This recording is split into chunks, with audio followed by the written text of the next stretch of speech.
والصلاة والسلام على سيدنا محمد وعلى آله وصحبه أجمعين.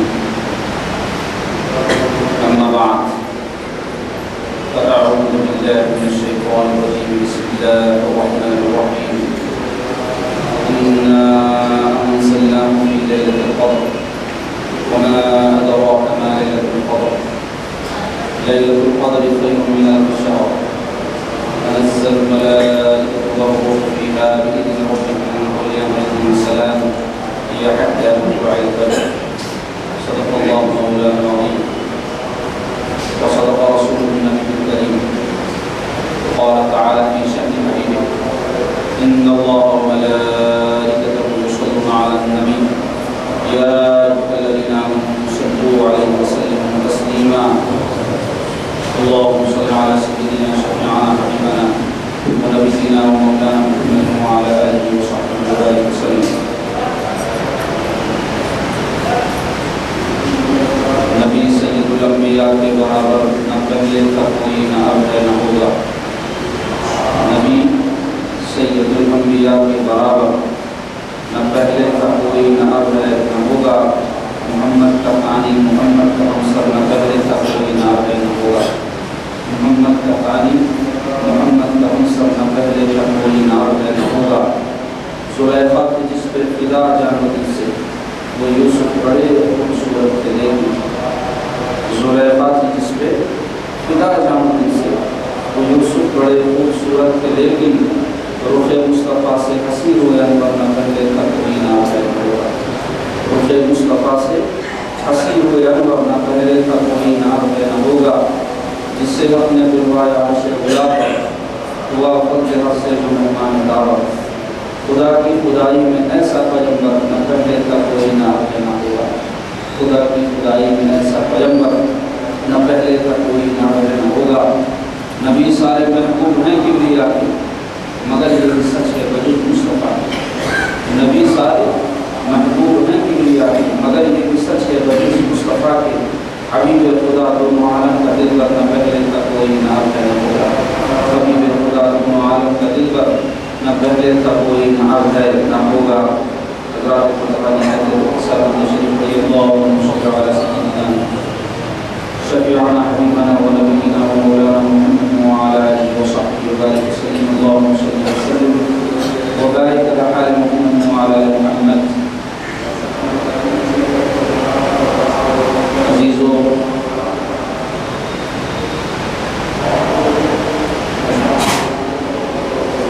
آج کا یہ جمعہ امکان قبول ہے کہ جمعہ ملا یعنی ماہ رمضان کا آخری جمعہ.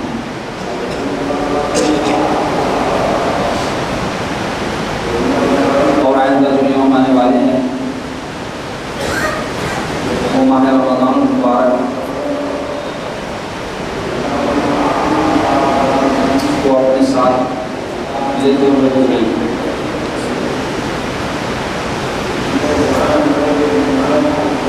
رمضان شریف کے آخری جو ایام ہیں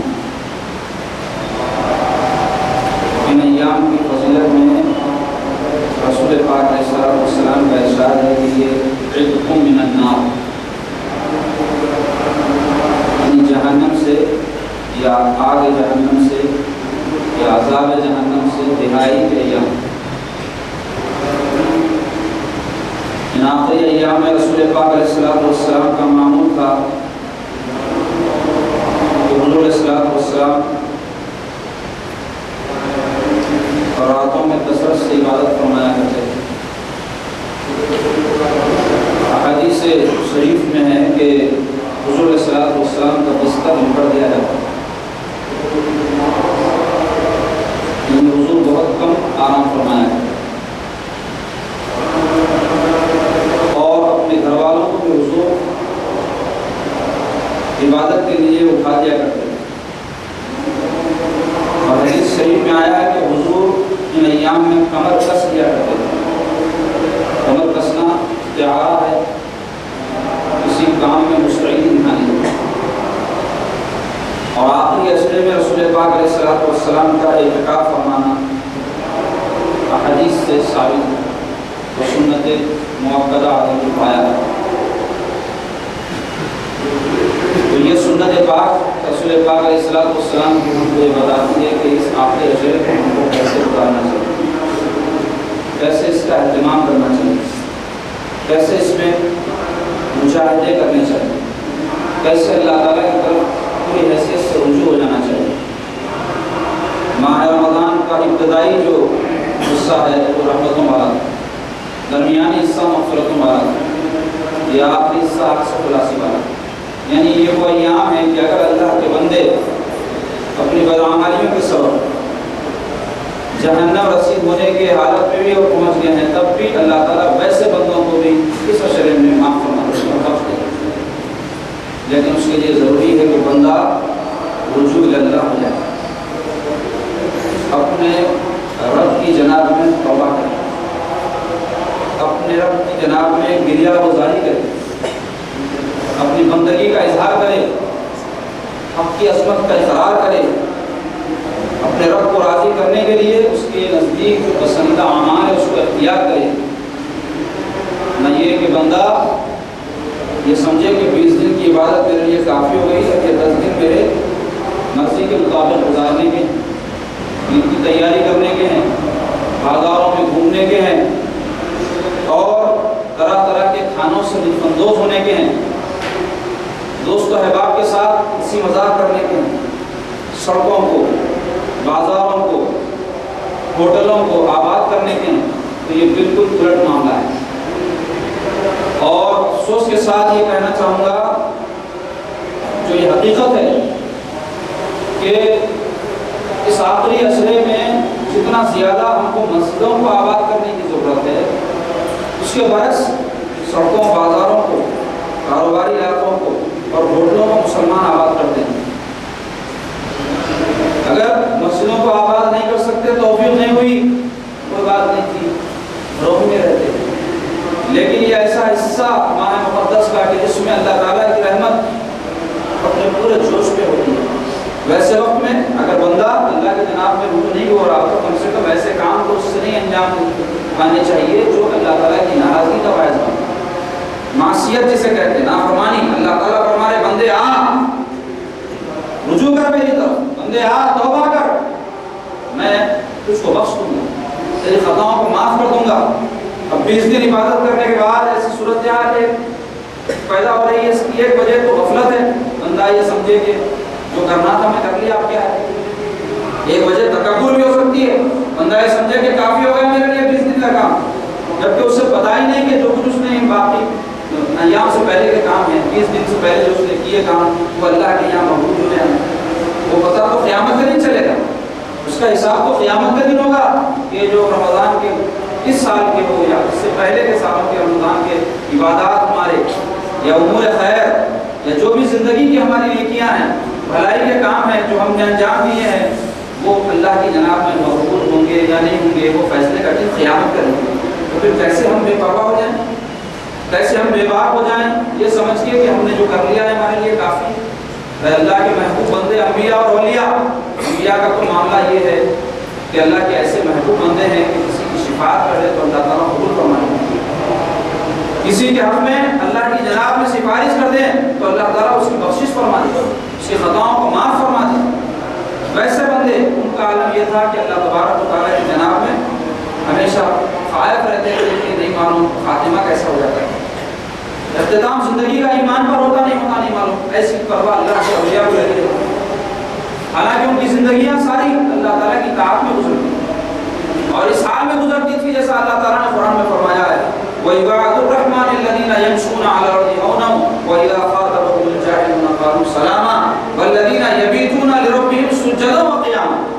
ان کی راتیں کیسی گزرتی تھی رب کے جناب میں، وَالَّذِينَ يَبِيتُونَ کہ وہ اپنی راتوں کو اس حال میں گزارتے تھے کہ سجدوں وقیاما، سجدے کرتے ہوئے اور قیام کرتے ہوئے، اس حال میں ان کی راتیں گزرتی تھی۔ اس کے بعد بھی ان کو یہ فکر لاحق رہتی تھی کہ مولا جو کچھ میں نے کیا، جو کچھ نیکیاں میں نے کی، جو کچھ عبادتیں میں نے کی، جو کچھ صدقات میں نے کیے، جو کچھ خیرات میں نے کی، جو کچھ تلاوت میں نے کی، جو کچھ ذکر میں نے کیا، مجھے نہیں معلوم کہ وہ آپ کی جناب کے قابل ہے یا نہیں، آپ کی بارگاہ کے قابل ہے یا نہیں۔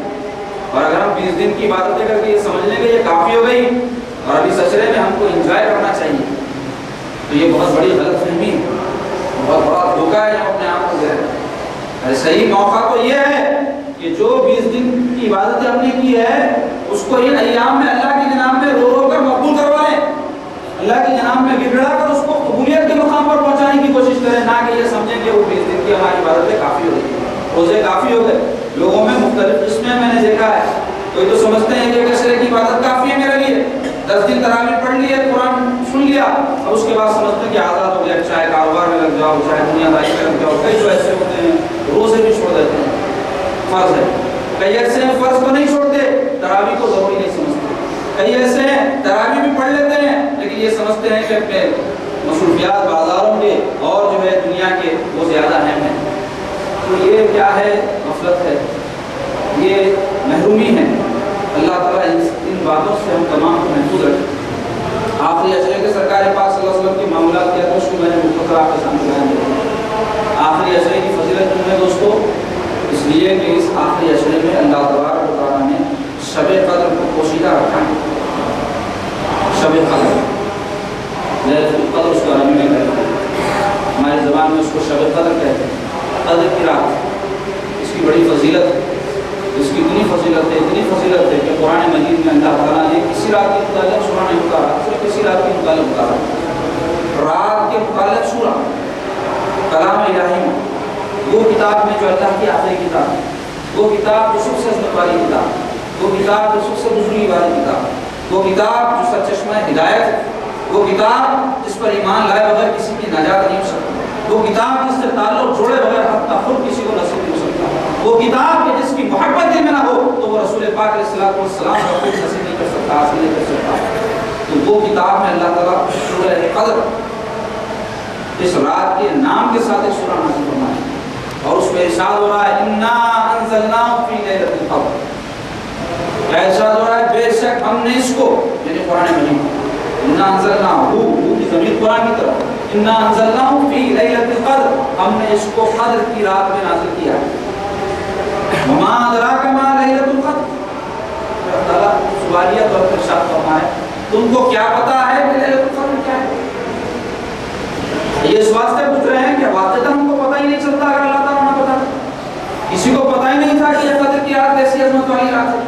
تو کسی بات کی اہمیت جب بتانی ہو، کسی بات کی اہمیت اگر واضح کرنے ہو تو ایک طریقہ ہوتا ہے، سوال کیا جاتا ہے، جس سے سوال کیا جا رہا ہے اس کا ذہن منتقل ہو جائے اس بات کی طرف، غور کرنے لگے کہ ہاں بھائی یہ کیا ہے، سوال جو مجھ سے پوچھا جا رہا ہے اس بارے میں کہ یہ رات کیسی ہے، تم کو کیا معلوم؟ مجھے تو معلوم نہیں ہے، تو ذہن منتقل ہو گیا کہ یہ رات کیسی ہے۔ فرمایا وما ادراک ما لیلۃ القدر، تو خود جواب ارشاد فرمایا لیلۃ القدر خیر من الف شہر، میرے بندو قدر کی رات وہ ہے جو 1000 مہینوں سے بہتر ہے۔ اگر میں تم کو نہ بتاؤں تو تم کو پتا کیسے چلے اس کی عظمت؟ تو فرمایا لیلۃ القدر خیر من الف شہر، 1000 مہینوں سے بہتر رات۔ 1000 مہینے 83 سال 4 مہینے ہوتے ہیں، 1000 مہینے کتنے ہوتے ہیں؟ 83 سال 4 مہینے، یعنی ایک قدر کی رات کسی کو نصیب ہو اس کی فضیلت یہ ہے کہ اس کو 83 سال 4 مہینے عبادت کا ثواب ملے۔ آگے فرمایا یہ تو نزول قرآن کی وجہ سے اس کی ایک عظمت ہے اس رات کی کہ 1000 مہینوں سے افضل، بات یہاں ختم نہیں ہو رہی۔ ہر سال لیلۃ القدر آتی ہے، ہر سال شب قدر آتی ہے، اور ہر سال یہ فضیلت کا معاملہ باقی ہے۔ فرمایا نزول قرآن تو ہو چکا، اس کی وجہ سے جب بھی یہ رات آئے گی اس کی فضیلت باقی ہے۔ اس کے ساتھ ساتھ سنو اس کی اور کیا فضیلت ہے۔ تنزل الملائکہ، یہ وہ رات ہے جس میں ملائکہ نازل ہوتے ہیں، ملائکہ اترتے ہیں۔ قدر جو لفظ ہے اس کے بہت سارے معنی ہیں۔ قدر کے معنی کسی چیز کا اندازہ کرنے کے ہوتے ہیں، اس واسطے تقدیر جو ہے ہم کہتے ہیں نا یہ بھی اللہ تعالیٰ کی طرف سے انسانوں کی جو تقدیر بنائیں گے، یہ تمام امور کیا کیا کریں گے، اس کو بھی قدر کہا جاتا ہے، کیونکہ اس میں بھی اللہ تعالیٰ نے اندازہ فرمایا ہے کہ کس کے لیے کیا بہتر ہے۔ اللہ تعالیٰ جانتے ہیں کس کے لیے کیا بہتر ہے، اس کا اللہ تعالیٰ نے اندازہ فرمایا، اس کو تقدیر کہا جاتا ہے۔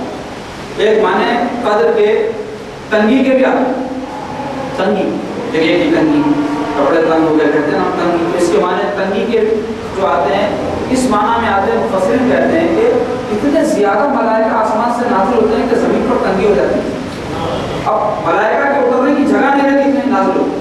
تنزل الملائکہ، ملائکہ نازل دوستوں ملائکہ اللہ کی مخلوق ہے، وہ ہر وقت موجود ہے زمین پر، بہت سارے ملائکہ ہیں ہمارے یہاں وہ بیٹھے ہیں، سیدھے جانب ایک بائیں جانب ایک، حساب کتاب لکھنے دروالے دیکھتی دروالے لگی لکھتے ہیں۔ ایسے ہی اللہ تبارک و تعالیٰ مختلف ہے موقعوں پر ملائکہ کے نزول کو بیان فرمایا ہے، حدیث شریف میں آیا ہے، ذکر ہوتا ہے کہیں تو اس محفل پر ملائکہ نازل ہوتے ہیں، مساجد میں ملائکہ ہوتے ہیں، تو ملائکہ بہت ہیں، لیکن یہ جو ملائکہ ہیں جو شب قدر کے موقع پہ نازل ہوتے ہیں یہ مخصوص ملائکہ ہیں، خاص ملائکہ ہیں، اور اللہ تعالیٰ کی طرف سے جب ملائکہ آتے ہیں تو کچھ نہ کچھ لے کر ضرور آتے ہیں، یا کچھ نہ کچھ لے کر ضرور جاتے ہیں، بندوں کی دعائیں ان کی عبادات لے کر جاتے ہیں، اللہ کی رحمت برکت لے کر آتے ہیں۔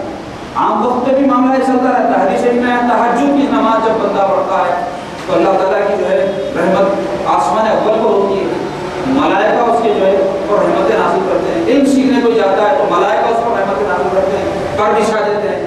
تو یہ جو شب قدر کے ملائکہ ہیں یہ خاص ہیں، یہ عام ملائکہ ہیں، تو جب آئے ہیں تو ایسے ہی نہیں آئے ہیں، رحمتیں برکتیں انعامات عنایتیں اللہ تعالیٰ کی لے کر آتے ہیں۔ تنزل الملائکہ، پھر بات یہاں پہ ختم نہیں ہوئی، ملائکہ کے ساتھ ساتھ فرمایا تنزل الملائکہ والروح، روح بھی نازل ہوتے ہیں۔ روح کیا ہے؟ بعض روایت میں آئے ہیں فرشتے ہیں، ایک خاص فرشتہ ہے اللہ جس کا نام روح، خاص شب قدر کے دن وہ نازل ہوتے ہیں۔ بعض کہتے ہیں روح سے مراد روح الامین یعنی جبرائیل علیہ السلام ہے، وہ نازل ہوتے ہیں، اور جبرائیل علیہ السلام جب آتے ہوتے ہیں تو کیا نہیں پتہ لے کر آتے ہیں؟ تنزل الملائکہ والروح فیہا، یعنی صراط میں بِإِذْنِ رَبِّهِمْ، اپنے رب کے حکم سے آتے ہیں، اس سے نہیں آتے، رب ان کو بھیجتا ہے۔ آپ دنیا میں دیکھیں وزیر اعلیٰ، وزیر اعظم یا کوئی صدر جمہوریہ کے پاس سے آتا ہے، ان کے اذن سے جب آتا ہے تو ایسے ہی نہیں آتا، آج ایک اختیار کے ساتھ آتا ہے، آج کچھ لے کر آتا ہے۔ تو ایسے ہی جب یہ ملائکہ اور روح نازل ہوتے ہیں اللہ تعالیٰ کے پاس سے جو احکم الحاکمین قادر مطلق ہے اس کے پاس سے جب آئے ہیں تو ضرور کچھ نہ کچھ خاص چیزیں لے کر آتے ہیں۔ تنزل الملائکۃ والروح فیہا بِإِذْنِ رَبِّهِمْ مِنْ كُلِّ أَمْرٍ سلام، اور معاملہ یہ ہے اس رات میں سلامتی سلام، سلامتی سلام، سلامتی سلام، حتی مطلع الفجر، 1 منٹ کے لیے نہیں، 2 منٹ کے لیے نہیں، 1 گھنٹے کے لیے نہیں، 2 گھنٹے کے لیے نہیں، 10 گھنٹے کے لیے، فجر کے طلوع ہونے تک یہ سلسلہ چلتا ہے۔ تو یہ تو تھی لیلۃ القدر، شب قدر کی فضیلت سورہ قدر میں یعنی قرآن مجید۔ اب یہ جو لیلۃ القدر ہے جس کی اتنی فضیلت ہے کہ اس میں قرآن مجید نازل ہوا، ملائکہ نازل ہوتے ہیں، روح نازل ہوتے ہیں، سلامتیاں نازل ہوتی ہیں، یہ سرکار پاک صلی اللہ علیہ وسلم کی امت کو کیوں عطا کی؟ یہ سورہ کا شان نزول کہتے ہیں نازل ہونے کی وجہ، یہ سورہ کیوں نازل ہوا، کیا وجہ بنی؟ حدیث میں آیا ہے کہ ایک مرتبہ رسول پاک علیہ السلام صحابہ کرام کے سامنے سابقہ امتوں کے بعد ایسے لوگوں کا ذکر فرمایا جنہوں نے 80 سال تک صرف عبادت کی، کچھ بھی کام نہیں، خالی عبادت، جو زمانے میں نماز پڑھی، روزے رکھے، اللہ اللہ اللہ اللہ اللہ اللہ کرتے رہے 80 سال، 1 دن 2 دن سال 2 سال نہیں 80 سال، تو صحابہ کرام مغموم ہو گئے، اس لیے کہ سرکار کے امتیوں کی عمریں کسی کی 60، کسی کی 70، کسی کی 80، کوئی 100 سوا 100 بہت ہو جائے، تو اب 80 سالوں نے عبادت کی، اب عمر ہی کسی کی 80 سال ہے یا کسی کی 80 سے بھی کم ہے، تو 40-50 میں انتقال ہو جاتا ہے، تو 80 سال جن لوگوں نے عبادت کی ان کو تو وہ ثواب مل گیا، ہم محروم، تو مغموم ہو گئے۔ تو اللہ تبارک و تعالیٰ کو یہ بات گوارا نہیں ہوئی کہ امت محمدی علیہ صاحب السلام مغموم ہو جائے، تو اللہ تبارک و تعالیٰ نے سورہ قدر نازل فرما دیا۔ اے محبوب، آپ کی امتیوں کے لیے میں 1 رات ان کو ایسی عطا کروں گا کہ اگر وہ 1 رات ان کو نصیب ہو جائے زندگی میں 80 سال کی بات کو آپ کو ثواب مل جائے گا، اگر 1 سے زیادہ کسی کو نصیب ہو تو اس کو مطابق آپ ثواب کو ملتے جائے، یہ عنایت ہے۔ ایسا ہی اور ایک حدیث میں آیا ہے کہ رسول پاک علیہ السلام نے ایک ایسے شخص کا جو سابقہ امتوں میں تذکرہ کیا جس نے 80 سال تک مسلسل جہاد کیا، 80 سال تک جہاد دینا کی بڑی بات ہے، ایک دن کوئی جہاد کر لے تو وہ جنتی ہے، چاہے وہ شہید ہو جائے چاہے غازی بن کر آئے، مجاہد ہے وہ جنتی ہے، اس کا بڑا مرتبہ ہے۔ 80 سال تک کسی نے جہاد کی تو کیا ہے اس کا جو ثواب ہوگا، صحابہ مطلب ہو گیا ہے کہ مجاہد تھے لیکن کنٹینیو مسلسل 80 سال کون جہاد کرے گا، عمر ہی نہیں ہوتی 80 سال کی انسان کی، بہت کم لوگوں کی بہت سو کے اوپر جاتی ہے. مغموم ہو گئے تو حدیث شریف میں آیا ہے کہ اللہ تعالیٰ نے سورہ قدر نازل کی جس میں لیلۃ القدر امت محمدیہ علیہ الصلوۃ والسلام کو عطا فرمانے کا ذکر ہے کہ جس کے ذریعے سے ان کو ایک رات اگر نصیب ہو جائے تو 80 سال کی عبادت کا ثواب. تو یہ خاص عنایت ہے اللہ تبارک و تعالیٰ کی ہم گناہ گاروں پر کہ اللہ تبارک و تعالیٰ نے شب قدر عطا فرمایا. یہ تو رہا شب قدر کے عطا کیے جانے سے متعلق تفصیلات کا معاملہ. اب آئیے شب قدر ہے کب؟ اس میں اختلاف ہے. شب قدر کا تعین نہیں. بعض حدیث میں آیا ہے کہ رمضان شریف کے آخری 10 دنوں میں سارے 10 دن تلاش کرو. بعض روایت میں آیا ہے طاف راتوں میں تلاش کرو. طاف رات کہتے ہیں 21ویں رات، 23ویں رات، 25ویں رات، 27ویں رات، 29ویں رات. یہ 5 راتیں طاف رات ہیں جس میں سے 2 گزر گئی، 3 باقی ہیں. اور یہ جو تعین ہے شب قدر کا یہ کیوں ہم سے اٹھا لیا گیا، کیوں ہم کو نہیں بتایا گیا کہ فلاں شب قدر؟ تو اس کے متعلق حدیث شریف میں آیا ہے کہ رسول پاک علیہ السلام شب قدر کے تعین کے اظہار کے لیے اپنے حجرہ مقدسہ سے تشریف لائے تاکہ امتیوں کو بتائیں کہ فلاں رات قدر کی رات ہے اور تم جا کر اللہ کی عبادت کر کے اس کی فضیلتوں اور برکات کو حاصل کرنا. تو حضور صلی اللہ علیہ وسلم ملاحظہ فرمائے کہ چند لوگ آپس میں جھگڑ اختلاف کرتے جیسے ہی سرکار دیکھے چہرے کا رنگ متغیر ہو. بشارت دینے کے لیے تشریف لائے تھے، چہرے پر غضب کے آثار نمودار ہو اور حضور اسی حال میں واپس تشریف لے گئے. صحابہ کرام حضور کے منتظر رہتے تھے حجرہ اقدس کے باہر. حضور کے باہر تشریف لانے کو انہوں نے دیکھا اور آنے کے وقت کی کیفیت کو بھی دیکھا، جانے کے وقت کی کیفیت کو بھی دیکھا. حضور چلے گئے پھر باہر تشریف لائے بہت طویل وقت تک. جب باہر تشریف لائے صحابہ کرام عرض کی یا رسول اللہ ہم نے دیکھا کہ آپ تشریف لائے تھے اس حال میں کہ چہرے پر بشاشت تھی، چہرے پر بشارت کے اظہار کے آثار تھے، لیکن ہم نے دیکھا آقا پھر آپ کے چہرے کا رنگ بدل گیا، غضب ظاہر ہوا اور پھر آپ واپس تشریف لے لے. تو سرکار بار ارشاد فرمایا ہاں اللہ تبارک و تعالیٰ نے مجھے شب قدر کا تعین عطا فرما دیا تھا کہ یہ فلاں رات فلاں تاریخ کو شب قدر ہے، لیکن میں نے دیکھا کہ میری امتی آپس میں جھگڑ رہے ہیں. تو اللہ تعالیٰ کو یہ بات ناگوار ہوئی اور اللہ تبارک و تعالیٰ نے مجھ سے وہ تعین کو اٹھا لیا. اب یہ تاریخ تمہارے لیے پوشیدہ کر دی. اب تم لوگ رمضان کے آخری دنوں میں اس کو تلاش کرو. پھر بعض روایتوں میں حضور نے آسانی کے لیے فرمایا داخ راتوں میں تلاش کرو. تو داخ راتوں میں اس کو تلاش کرنا ہے. اب علماء کہتے ہیں کہ اس میں بھی اللہ تعالیٰ کی حکمت ہے. یہ جو تلاش کا لگا دیا اس میں بھی حکمت ہے. اس لیے کہ آپ دیکھو اگر آپ کو پتا ہوتا ہے ایک فلاں رات 27ویں رات، 29ویں رات، 25ویں رات شب قدر، ہم اس دن جاگ لیتے ہیں، ایک رات عبادت کرنے کا ثواب مل جاتا ہے اور اس کی جو بھی فضیلت شب قدر کی نصیب ہو جاتی ہے. لیکن اب یہ شب قدر کب ہے معلوم نہیں ہے. تو 5 راتیں جاگ رہے ہیں، 10 راتیں جاگ رہے ہیں، تو 5 راتیں جاگ رہے ہیں، 10 راتیں جاگنے کا بھی ثواب والا کوئی بات. تو یہ بھی اللہ تعالیٰ کی طرف سے سرکار کی امت پر احسان ہے. لیکن یہ سب کب ہے دوستو؟ جب ہم شب قدر کی قدر کریں. سرکار نے فرمایا اس کو تلاش کرو. تلاش کس کو کرتے جب ہو جائے.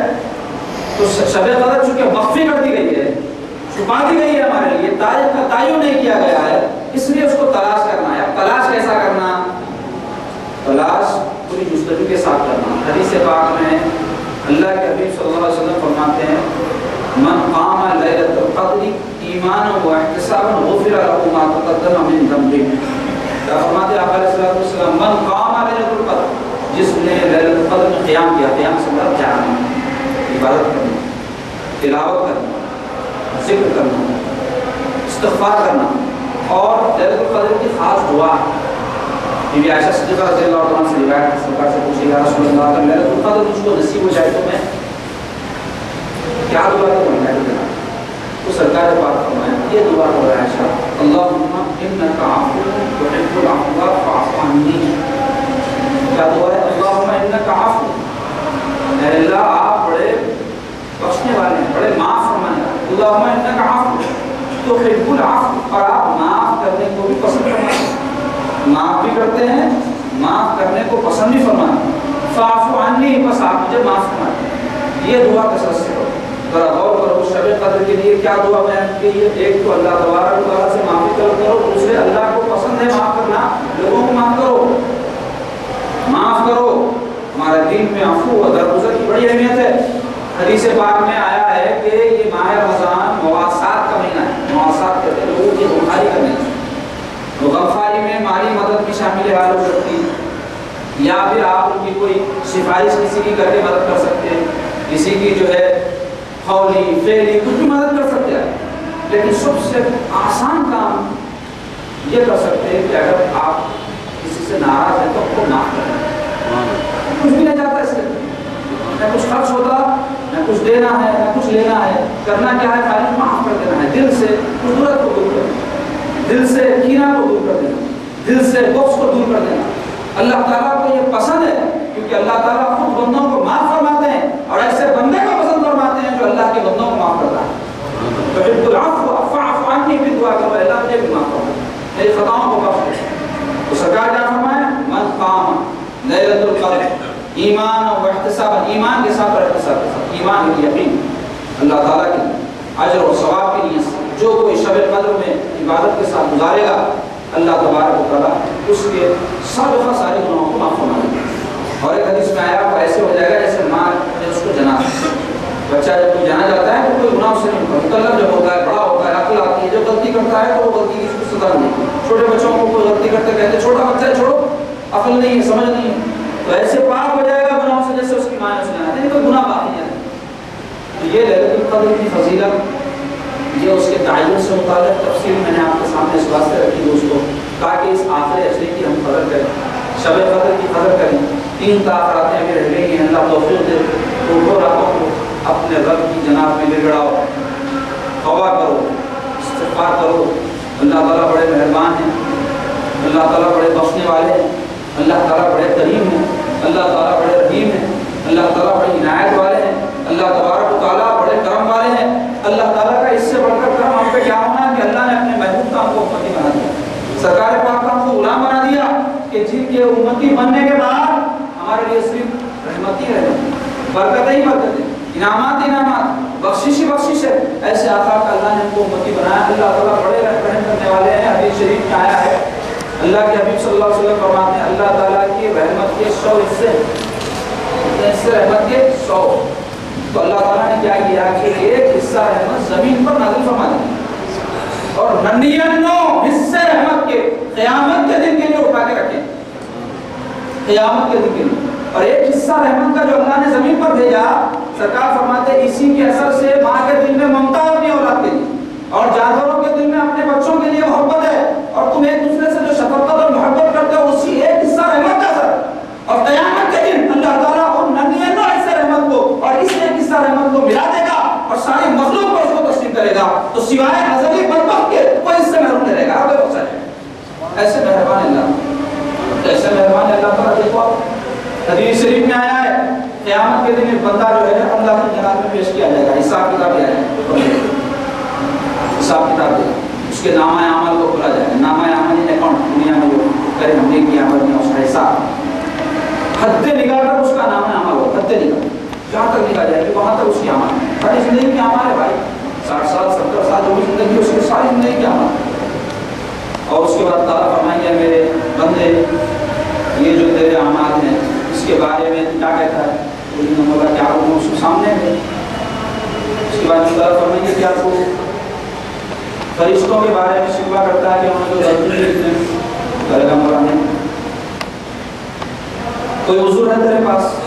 نہیں، ایسا ہوا تو ویسا ہوا تو ویسا ہوا تو ایسا ہوا تو دنیا میں عذر کرتے نا غلطی کرنے کے بعد، بولے گا مولا کیا عذر پیش کروں، اس وقت ہاتھ سے بات تو اس کا نامہ عمل ایسا ہوگا کہ جس کی وجہ سے وہ جہنم میں جانا چاہیے، گناہ زیادہ ہوں، بندہ سمجھ جائے گا کام ہو گیا میرا، جہنم رسید کر دیا جائے گا، تو اللہ فرمائیں گے ٹھہرو، اس کا ایک عمل میرے پاس ہے، اور ایک پرچی جو ہے لائی جائے گی روکا چھوٹا سا، تو وہ بندہ عرض کرے گا مولا اس لمحے میں چھوڑے گناہوں کے نامہ اعمال کے سامنے یہ روکے کی کیا اہمیت، کیا حیثیت؟ تو اللہ فرمائیں گے ہے، اور اس رقبے پر لکھا رہے گا اشہد ان لا الہ الا اللہ و اشہد ان محمد عبدہ و رسولہ، میں شہادت اس کی اس نے گواہی، اور تعالیٰ فرمائیں گے تیری یہ گواہی تمام اعمال پر بھاری ہے، اس کو جب رکھا جائے گا میزان میں تو وہ پلڑا جو بھاری ہوگا، اور تعالیٰ فرمائیں گے اس کو جنت میں لے کے جاؤ۔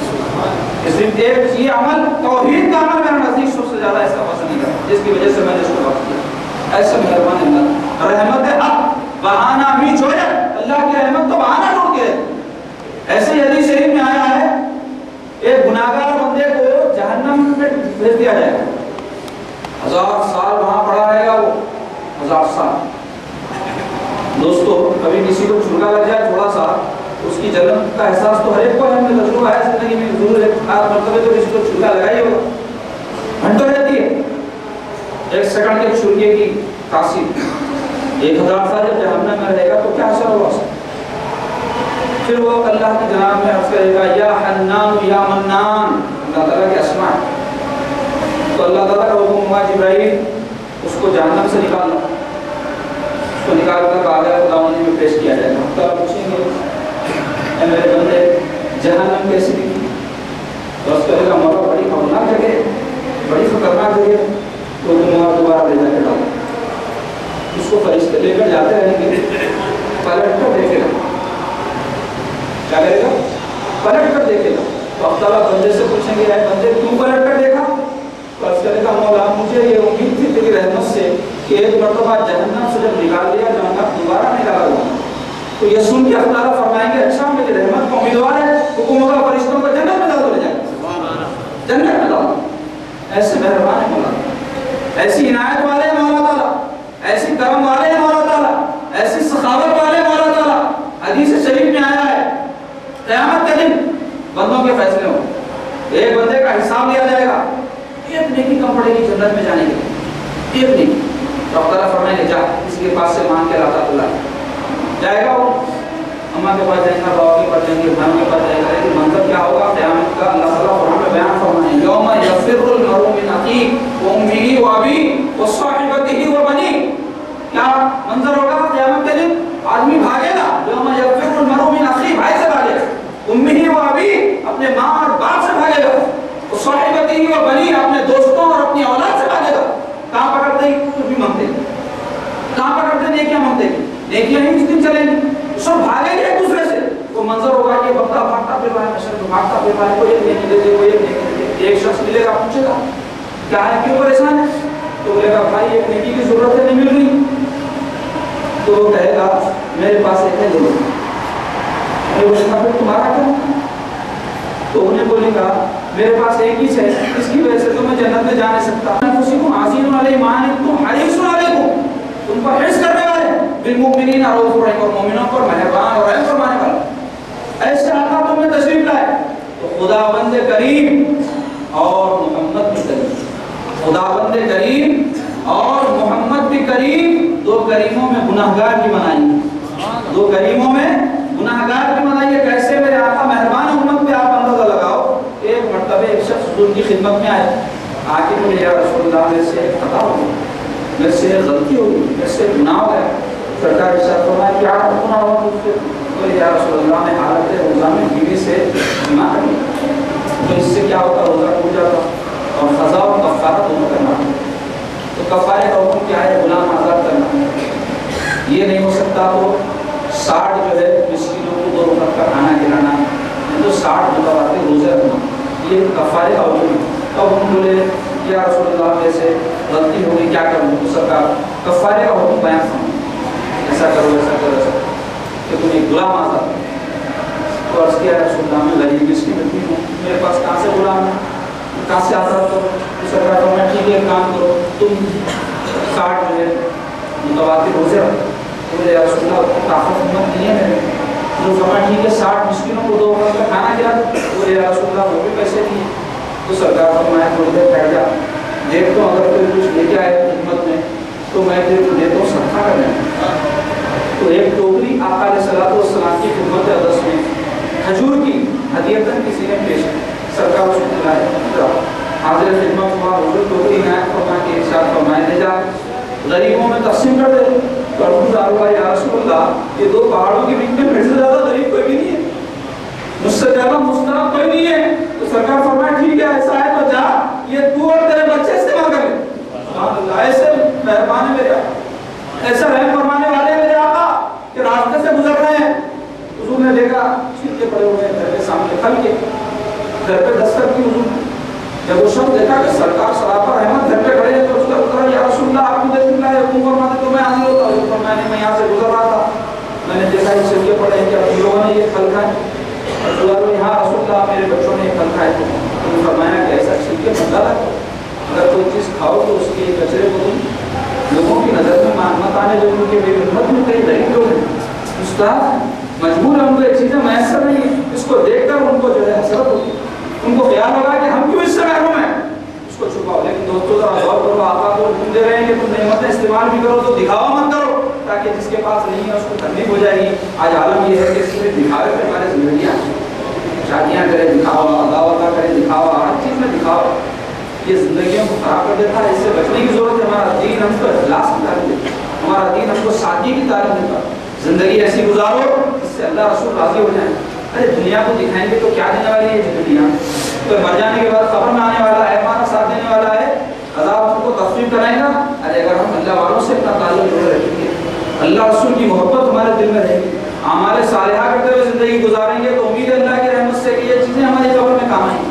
اگر کوئی بہت دھوم دھام سے کوئی دعوت کیا, کوئی بہت دھوم دھام سے دکھاوا کر کے کوئی تقریب کیا, تو اس کی وجہ سے اس کو کوئی ثواب تو ملنے والا ہے, بلکہ پیسہ بھی خرچ ہو رہا, فضول خرچ ہو رہا, پھر اس کی وجہ سے اس کو گناہ ہو رہا. پیسہ خرچ کر کے گناہ ہو رہے ہیں. کئی لوگ ہیں ماہ رمضان میں بھی ان چیزوں کو نہیں چھوڑتے, افطار کا اہتمام کرنے, اچھی چیز ہے, فضیلت ہے افطار کرانے, تاکید ہے, ثواب اور نیکی کا کام ہے. لیکن کب ہے؟ اخلاص کے ساتھ جو عمل کیا اللہ تبارک و تعالیٰ سے اجر و ثواب حاصل کرنے کی نیت سے عمل کیا جائے, یہ جذبے کے ساتھ, یہ اسپرٹ کے ساتھ کوئی عمل ہمارے دین میں یہی اسپرٹ ہونی چاہیے. نماز ہو, روزہ ہو, زکات ہو, حج ہو, صدقات ہو, خیرات ہو, عمرہ ہو, جو نہیں آپ کرنا چاہے اس میں اگر اخلاص نہ ہو, للہیت نہ ہو, اللہ تعالیٰ کی خوشنودی حاصل کرنے کا جذبہ نہ ہو, تو ویسے عمل اللہ کے پاس کوئی حیثیت نہیں, ویسے اعمال کے اللہ کے پاس کوئی قدر نہیں. تھوڑا سا عمل کوئی بندہ اخلاص کے ساتھ کر رہا, اللہ تعالیٰ کی رضا اور خوشنودی کی نیت سے کر رہا, تو اللہ تعالیٰ ویسے اعمال کو قبول فرما لیتے ہیں. افطار کرا, تماشا کرتے ہیں, ساری دنیا کو معلوم ہے فلاں محلے میں ایسا شاندار افطار ہو, فلاں سیٹ ایسا افطار کرا ہے. دنیا کی تاریخ, اللہ کے پاس کوئی عزت نہیں. کب تک تاریخ, کیسے کیسے دنیا میں بادشاہ گزرے, کیسے کیسے شہنشاہ گزرے, کیسے کیسے صاحب اقتدار گزرے, کیسے کیسی ہستیاں دنیا میں گزری جن کا پتہ اور نام و نشان نہیں ہے آج. کیسی کیسی جو ہے دنیا میں تعمیرات کیے, کیسے کیسے جو ہے عزت پانے کے کام کیے, کوئی پوچھتا ان کو نہیں پوچھتا. لیکن اللہ والے اولیاء اللہ جو دین کے بادشاہ ہیں, انہوں نے نہ کوئی عمارتیں تعمیر کی, نہ انہوں نے کوئی ایسا دھوم دھڑاکا کیا, لیکن آج اللہ کے بندوں کے دل میں ان کی عقیدت, ان کی محبت ہے. کیوں؟ انہوں نے اللہ کی محبت کے لیے کام کیا, تو اللہ تعالیٰ نے اپنے بندوں کی محبت ان کے دل میں ڈالی. تو اللہ تبارک و تعالیٰ بہتر جزا دینے والے ہیں. کوئی کام کرو, میں اس واسطے یہ بات بیان کر رہا ہوں, ماہ رمضان میں ہم عملے کا ذکر, روزے رکھتے, تراویح پڑھتے, تلاوت کرتے, ذکر کرتے, اور نہ جانے کیا کیا کام اللہ جن کو توفیق دیا ہے خیر کے اور بھلائی کے کرتے. لیکن دوستو اتنی محنت کرتے, لیکن اس میں اگر اخلاص نہیں نکلا, اس میں للہیت کا جذبہ نہیں نکلا, تو یہ ساری محنتیں ہماری رائے گا جانے والی ہے. ہاں عمل میں کوئی کوتاہی ہو جائے, جیسا کرنا تھا ویسا نہیں کر سکے, لیکن اخلاص اگر ہے, تھوڑا ہی عمل کیوں ہے, کیوں نہ ہے, اللہ تعالیٰ اس کو قبول فرمائے. لیکن بہت عمل کیا, لیکن اس میں اگر اخلاص نہیں ہے تو ایسا عمل اللہ کے پاس مقبول ہونے والا ہرگز نہیں ہے. یہ آخری ایام ہے, اس کو بازاروں کے نظر مت کیجیے, اس کو ہوٹلوں کے نظر مت کیجیے, اس کو دکانوں کے نظر مت کیجیے, اس کو چبوتروں کے نظر مت کیجیے, اس کو فضولیات میں مت جو ہے ضائع کیجیے, اس کی قدر کیجیے. اللہ اللہ کہیے. مسجدوں میں آ کے جمع ہو کے کرنے کی توفیق نہیں ہوتی, گھروں میں کرو. جہاں آپ دکان میں کر سکتے, قرآن پڑھ سکتے, پڑھ لو. مصروفیت کاروباری مصروفیت کے علاوہ جتنا وقت مل رہا اس میں اللہ اللہ کر لو. جیسا کاروبار کو آپ اپنے لیے ضروری سمجھ رہے ہیں, اپنے جو ہے موضوعات کے لیے اس کو اہم سمجھ رہے ہیں, اس سے زیادہ اہم ہے آخرت کو اپنی سنوارنا. کہ دنیا کی زندگی تو دوستوں کیسا بھی گزری جائے گی, بھوکا بھی مر جاتا ہے, پیٹ خراب بھی مر جاتا ہے, طاقتور بھی مر جاتا ہے, کمزور بھی مر جاتا ہے, عوام بھی مر جاتی ہے, قواس بھی مر جاتے ہیں, سب کو مرنا ہے. یہ دنیا سے ہر ایک گزرنا ہے. ہمارا اصل ٹھکانا آخرت ہے, وہاں کے واسطے ہم کیا کرنے کو ہم کو غور کرنا ہے. یہ سارے روزے نماز وغیرہ کیوں ہیں؟ ہمارا رب ہم سے راضی ہو جائے, اس کے رسول ہم سے خوش ہو جائیں, یہ ہماری نیت ہونا اور اس کے واسطے کوشش ہونا. تو اللہ تبارک و تعالیٰ ایسی عمل کو قبول فرماتے. آخری دنوں میں خود بھی فضولیات سے, خرافات سے اور بازاروں میں گشت کرنے سے ہم کو بچنے کے ساتھ ساتھ اپنے گھر والوں کو بھی بچانا ہے. کیونکہ رسول پاک صلی اللہ علیہ وسلم کا معمول کیا بتایا گیا؟ آخری دنوں میں حضور خود بھی عبادت کرتے تھے، اپنے گھر والوں کو اٹھا دیتے، ان کو بھی ترغیب دلاتے تھے۔ اس سے یہ سنت ثابت ہوئی کہ ہم صرف اپنی عبادت نہیں کر لینا بلکہ اپنے گھر والوں کو بھی عبادت کی طرف توجہ دلانا، ان کو بھی ترغیب دلانا۔ تو جیسا ہمارے لیے بھلائی کو حاصل کرنے کی کوشش کرنا ضروری ہے، برائی سے بچنا بھی ویسے ضروری ہے۔ تو جب ہم اپنے آپ کو برائی سے بچانا ضروری ہے تو اپنے گھر والوں کو بھی بچانا ضروری ہے۔ قرآن مجید میں اللہ تعالیٰ فرما رہے ہیں یا ایھا الذین آمنوا قوا انفسکم واہلکم نارا، ایمان والو تم اپنے آپ کو اور اپنے گھر والوں کو جہنم کی آگ سے بچاؤ۔ تو کیسا بچیں گے لوگ؟ ہم ان کی اطاعت خدا بندی کرنا، اتباع رسالت اللہ تعالیٰ اس کے رسول جن باتوں سے راضی ہوتے ہیں ان کاموں کی ان کو ترغیب تو جو ہے ان کو تربیت اور ان کو جو ہے توجہ دلانا ان کاموں کی طرف۔ کئی مرد ایسے ہیں اپنی عورتوں کو چھوڑ دیتے بازاروں میں پوچھتے ہیں کہاں گئے کیا ہے۔ اعتماد کرنا، عورتوں پہ بھروسہ کرنا ایک الگ چیز ہے، لیکن اس کا یہ مطلب نہیں ہے کہ ان کو ایسی آزادی دے دی جائے کہ وہ جو ہے بازاروں میں غیر مردوں کے بیچ میں بے پردگی کے ساتھ میں پھرے۔ پردے کے ساتھ بھی اگر عورت نکلی تو سخت ضرورت کے وقت نکلنا ہے۔ پردے کے ساتھ نکلنے کی اجازت جو دی گئی ہے تو اس کے یہ معنی نہیں ہے کہ برقع پہن کے جانچا چلے اور برقع پہن کے جانچا نکل جائے، نہیں، بلکہ حدیث پاک میں آیا اگر عورت برقع بھی پہن لے، پردے کے ساتھ نکلے کہ شوہر کی اجازت نہ لے کے جائے تو جب تک وہ باہر رہتی ہے فرشتوں تو اس پر لعنت ہوتی ہے۔ برقع پہن کے کسی بھی کام کے لیے گئے ہوں گے، ہاں اگر اس کا کوئی جائز ایسا کام ہے جس سے شوہر اس کو روکتا ہے، بیمار ہے بیچاری، دوا دلا رہا نا جاؤ جانے دے رہا، چلے گی نکل کسی تو اب اس کو کوئی گناہ نہیں۔ اور کوئی ایسی بات ہو جائے جو انتہائی رہتے کہ اس کی حق تلفی کی ہو رہی ہو، اس کو جانا ضروری ہے، شوہر روک رہا ہو تو شوہر گناہگار ہوتا ہے نہیں۔ لیکن یہ کیا ہے؟ سارا رمضان خریدو فروخت، سارا رمضان خریدو فروخت، سارا رمضان خریدو فروخت، انتہائی ہو گئی آخری دنوں میں اللہ اللہ کرنا ہے جیسا مردوں کو ضرورت ہے اللہ اللہ کی، عورتوں کو بھی ضرورت ہے، عورتوں کو بھی نیکی حاصل کرنے کی ضرورت ہے۔ خالی مردوں کی بات ہے اسلام عورتوں کے لیے بھی ہے۔ اب عورتوں کو اچھی بات بتانا، ان کو اچھی تعلیم تربیت کرنا، اس کا کرنا۔ لوگ بولتے ہیں ہمارے نہیں سنتے، بھائی اب کیا سمجھا ایسا ہے ہوگا، اور صحیح بات ہے، سمجھاتے رہنا، بولتے رہنا، مگر آپ اپنی اولادوں کو تو سمجھو، ان کی تو اچھی تعلیم و تربیت کرو۔ ابھی ورنہ تو نہیں بگڑے، ابھی ان کا تو خرابہ نہیں ہوگا، کوشش کر لو تاکہ وہ لوگ ہمارے لیے ثواب جاریہ بن جائیں۔ جب ہم قبر میں جائیں کوئی ہمارا جو ہے ساتھ دینے والا نہ ہو تو ہماری نیک اولاد جو نیکیاں کرے گی تو حدیث پاک میں اس کا ثواب اور اجر ان کو ملتا رہے گا، ثواب جاریہ بن جاتی ہے اولاد، نیک اولاد ثواب جاریہ۔ تو اولاد کو نیک بناؤ، اچھی بناؤ، ان کو سمجھاؤ پردہ اہمیت کیا ہے، کیوں کرایا جائے، کیا وجہ سے کرایا جائے۔ بچیاں بڑے ہوتے برقع پہنا دیتے، پہن لیتے ہو مگر ان کو اہمیت نہیں مانگ دیتی، ان کو ایسا لگتا کہ قید کر دیا گیا، ان کو دور ڈال دیا گیا، ان کو جو ہے محصور کر دیا گیا۔ نہیں، ان کو سمجھانا کہ اس میں تمہاری عزت، عصمت کی حفاظت، تمہاری بزرگی اسی میں ہے، تمہاری شان اسی میں ہے کہ تم بہت قیمتی چیز ہو، اس واسطے ہم چاہتے ہیں کہ تم جو ہے حفاظت سے ہو، تمہاری حفاظت کی طرف سے کرنا گیا ہے، اس سے تمہارے لیے اللہ اس کے رسول کی رضا تم کو حاصل ہوگی۔ کیونکہ آج کے دور میں یہ جو اسلام دشمن طاقتیں ہیں، بالخصوص ہماری عورتوں، بچیوں، نوجوان جو نسل ہے ہماری، ان کے ذہن میں یہ بات ڈال رہے ہیں کہ یہ پردہ یا حجاب تمہارے اوپر جو ہے مسلط کر دیا گیا ہے، تم کو آزاد رہنے کا حق ہے، تم جس طرح چاہو گھوم سکتی ہو، پھر سکتی ہو، دوسرے مذہب ہمارے نہیں کرتے، کیا تمہارا اسلام تم کو جو ہے معاذ اللہ ایسا محسوس کر رہا۔ پھر بعض وقت یہ چکر دیتے کہ اسلام میں ایسا نہیں ہے، کہ مولویاں جو ہے تم کو ایسا بتا رہے ہیں، ایسا حکم نہیں ہے، ایسا حکم ہے، چہرہ کھلا رکھ سکتے، ایسا کر سکتے، ویسا کر سکتے، یہ سب برائی ہے۔ یہ اس کو جو ہے روکنا ہے تو ہم کو اپنی نسلوں کو مطمئن کرنا پڑے گا، ان کو سمجھانا پڑے گا، ان کو بتانا پڑے گا کہ اس میں ان کے لیے عزت، عصمت کی حفاظت اللہ تعالیٰ نے ہر ایک کے لیے زندگی میں ایک کام رکھا، مردوں کے لیے باہر کے کام رکھے، کماؤ، محنت کرو، جاؤ، مجاہدہ کرو، مشقت کرو، یہ کام مردوں کے، عورتوں کی زندگی وہ گھر کے اندر اللہ تعالیٰ نے محسوس کر کے فرمایا کہ تم یہ گھر کے کام کرو، پکاؤ، دھلاؤ، بچوں کو پالو، صفائی رکھو گھر میں، یہ کام کر لو۔ یہ دو سیکشن ہے زندگی کے، دو حصے، یہ سیکشن مردوں کا، وہ سیکشن عورتوں کا۔ اب اس میں سے کوئی ادھر کودے گا، اس میں سے کوئی ادھر کودے گا، تو یہ سسٹم کو خراب کرنے والا کام ہے۔ سسٹم جب خراب ہوگا تو اس کا نقصان ہر ایک کو۔ آج ہمارا سسٹم خراب ہوگا مسلمانوں کا، ہمارا معاشرہ خراب ہوگا، معاشرہ خراب ہوگا، معاشرہ خراب ہوگا، اسلامی معاشرہ تقریر اور بیان ہو، اس کے اسباب کو ہم غور نہیں کریں۔ معاشرہ کیسا بنتا دوستو؟ معاشرہ بولتے ہیں محلہ، ایک شہر، ایک ماحول کیسا بنتا ہے؟ افراد سے بنتا ہے۔ مٹی کیسا بنتی؟ انگلیوں سے بنتی، انگلیوں سے مٹی، ایسے ہی لوگوں سے، افراد سے معاشرہ۔ تو ہم معاشرے کو نہیں سے کر سکتے، معاشرے کو نہیں بدل سکتے، ہم کو افراد کو بدلنا پڑے گا۔ اور افراد میں سب سے پہلے اگر تبدیلی لانا چاہتے ہیں آپ اپنے اندر، اپنے آپ کو بدلو، کیونکہ سب سے زیادہ اختیار آپ کو اپنی ذات پر ہے، اس کے بعد آپ کے گھر والوں۔ اپنے آپ کو بدلو، پھر اپنے گھر والوں کو بدلو۔ جب افراد بدلیں گے تو معاشرہ خود ہی بدل جائے گا، معاشرہ خود ہی پاکیزہ ہو جائے گا۔ ہم معاشرے کے صاف کرنے، اس کو ستھرا کرنے، اس کو اچھا بنانے کی بات کرتے ہیں۔ نگاہوں کے گناہ سے بچو، رمضان میں بہت ہوتے ہیں، اس وقت غیر ضروری نکلنے اللہ والے لوگ ضرورت نہیں ہوتی، مرد بھی اگر ہوتے تو غیر ضروری نہیں نکلتے تھے۔ ہم سمجھتے مرد آدمی ہیں، عورتوں کو تو سرٹیفکیٹ نہیں ہے بازار میں جانے کا، ہم کو ہے، ہم بیٹھتے جا کے دکانوں پہ بیٹھ رہے ہیں، سڑکوں پہ بیٹھ رہے ہیں، کیا ہو رہا؟ نظر بازی ہوگی۔ اس کو برا نہیں سمجھ رہے آج کے دور میں۔ ارے یاد رکھو، نگاہ انسان کی نہ خراب ہو گئی تو کیا ہوگا؟ اس کے اثر سے اس کی فکر، اس کا خیال خراب ہو گیا، اس کا دل خراب ہو گیا۔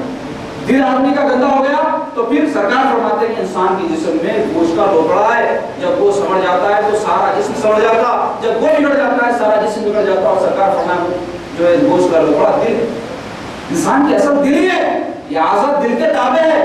آنکھ وہی کرتا ہے جو دل کہتا ہے، پیر وہی چلتا ہے جسے دل لے جاتا ہے، سوچ فکر انسان کی سوچ دل سے وابستہ ہے۔ تو یہ خراب کیسا ہوگا؟ بد نگاہی سے، غیر عورتوں کی طرف دیکھنے سے، حرص اور ہوس سے، کسی کے مال و متاع کو دیکھنے سے کہ مجھے مل جائے، اس کو کیوں ملا، حسد دل میں پیدا ہونے سے، یہ ساری چیزوں سے دل گندا ہو جاتا۔ تو اس سے بچنے کا طریقہ کیا ہے؟ نگاہ کو نیچے رکھو۔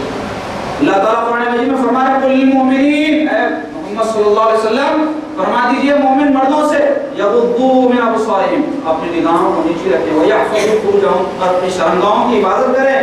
رمضان شریف تو تقوی اختیار کرنے کا، تزکیہ نفس کا، رجوع اللہ ہونے کا، توبہ کرنے کا مہینہ ہے۔ ایسے مہینے میں سڑکوں کے اوپر بدنگاہی کا بازار گرم ہے، غیر مرد عورتیں سب جمع ہیں، ایک تماشا وبا ہے۔ افسوسناک پہلو ہے ہمارے جو ہے معاشرے کا، یہ ہم کو اس پر غور کرنا چاہیے۔ ہر سال توجہ دلائی جاتی ہے، ہر سال مختلف حلقہ سکھاتے، ہر سال پرچے چھپتے پڑھتے، کیا ہو رہا ہے؟ ہم کو یہ سب طریقے جو اختیار کر رہے ہیں، اس کے باوجود بھی معاملہ یہ ہے کوئی ڈکٹیٹ بنے ہوئے ہیں۔ اللہ تبارک و تعالیٰ سے بس دعا کر سکتے اور وہی ہم کریں گے۔ دعا کرتا ہوں مولا نیک توفیق عطا فرمائیے، اے اللہ ہمارے امت مسلمہ کو نیک توفیق عنایت فرمائیے، اے اللہ ان کو ہدایت عطا فرمائیے، اے اللہ ہم سب کو ہدایت عطا فرمائیے، اے اللہ ہم آپ کی جناب میں توبہ کرتے ہیں، ہماری توبہ کو قبول فرمائیے۔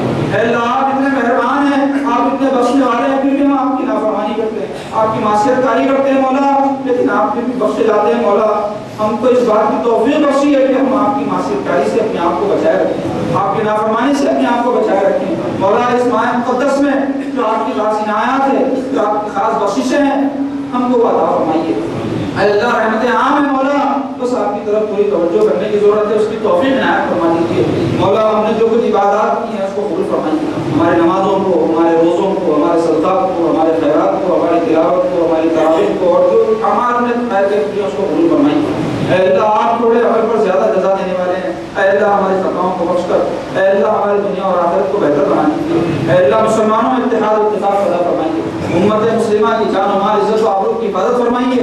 اے اللہ اسلام دشمن طاقتوں سے ہماری حفاظت فرمائیے۔ اے اللہ جو شر فتنے سازشیں ہمارے اور اسلام کے خلاف کی جا رہی ہے مولا، اس سے ہماری حفاظت فرمائیے، ہم کو متحد فرمائیے، ہمارے دلوں سے کینہ کو، کپٹ کو، حسد کو، غصب کو، مسلمانوں کی دشمنی کو اے اللہ دور فرمائیے، دلوں کو پاک اور ستھرا بنا دیجیے، اسلام کی خدمت کا ہمیں جذبہ پیدا فرمائیے، اسلام کی اشاعت، اس کی تعلیمات، اس کی تشہیر کی، تبلیغ کی توفیق عطا فرمائیے۔ اے اللہ ہم سے جو کوتاہیاں آپ کے حقوق اور آپ کے بندوں کے حقوق کے بارے میں اس کو معاف فرما دیجیے۔ صلی اللہ تعالی علی خیر خلقہ و مولانا سیدنا و مولانا محمد و علی آلہ و صحبہ اجمعین برحمتک یا ارحم الراحمین والحمد للہ رب العالمین۔ حضرات